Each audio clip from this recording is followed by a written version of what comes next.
हरे कृष्णा।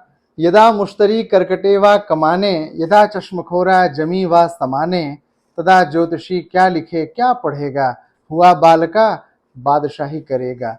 आपको लग रहा होगा गुरुजी आज ये सब क्या बोल रहे हैं, न हिंदी है न संस्कृत है, कोई शायरी जैसी बात लग रही है। तो यह श्लोक है ज्योतिष के अद्भुत ग्रंथ खेट कौतुकम का, जिसके रचयिता हैं अब्दुल रहीम खान खाना। वही रहीम जिनके दोहे पढ़ करके आप आनंदित होते रहते हैं। उन्होंने अरबी, फारसी, उर्दू, हिंदी, संस्कृत, अन्य भाषाओं में अद्भुत रचनाएं की हैं। इनकी रचनाओं में अरबी और हिंदी भाषा का परस्पर सहयोग दिखता है। दरअसल ये अमीर खुसरो से प्रभावित दिखते हैं। अमीर खुसरो की वो रचना आपको याद है ना, जिहाल मिस्की मकुन तगाफुल, दुराए नैना बनाए बतियां, किताब हिजरा नदार मैजा, नले हुकाहे लगाए छतियां। 16वीं सदी के अब्दुल रहीम खान खाना की मेधा प्रखर थी। कूटनीति, राजनीति, प्रशासन और युद्ध संचालन में दक्ष, कुशल, निपुण स्थिति के थे वो। राजकाज और मारकाट में अधिकतर व्यस्तता के बावजूद उन्होंने जो संगीत, छंद शास्त्र, ज्योतिष आदि विद्याओं में निपुणता प्राप्त की, वह अद्भुत है। प्रारंभ में जो अरबी और संस्कृत का मिश्रित श्लोक मैंने बोला था, वह खेट कौतुकम नामक ग्रंथ का है। यह अब्दुल रहीम खान खाना रचित ज्योतिष का अद्भुत ग्रंथ है, जिसमें केवल 124 श्लोकों में ज्योतिष के गूढ़ विषयों की इतनी सुंदर व्याख्या की गई है कि जीवन के सारे विषयों का फलादेश इस ग्रंथ से संभव हो जाता है।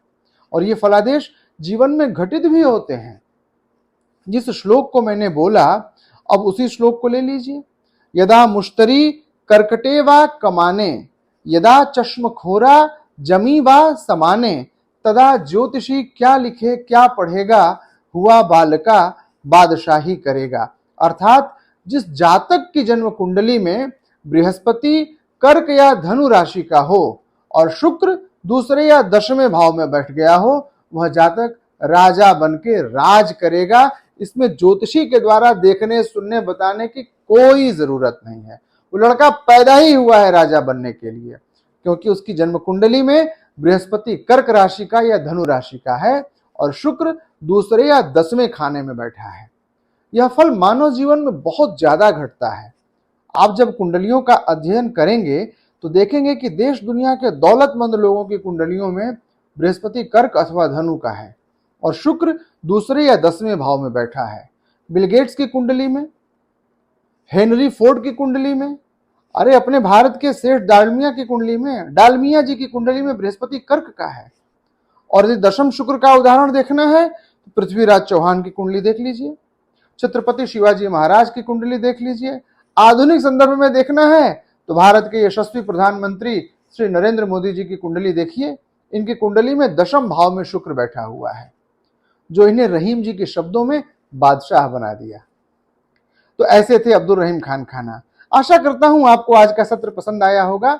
अपने विचार कमेंट बॉक्स में जरूर भेजिएगा और किन विषयों पर आप महत्वपूर्ण वीडियो या जानकारी चाहते हैं, मुझे लिखना मत भूलिएगा। तो मिलते हैं आपसे फिर नए सत्र में। तब तक के लिए जय श्री कृष्ण।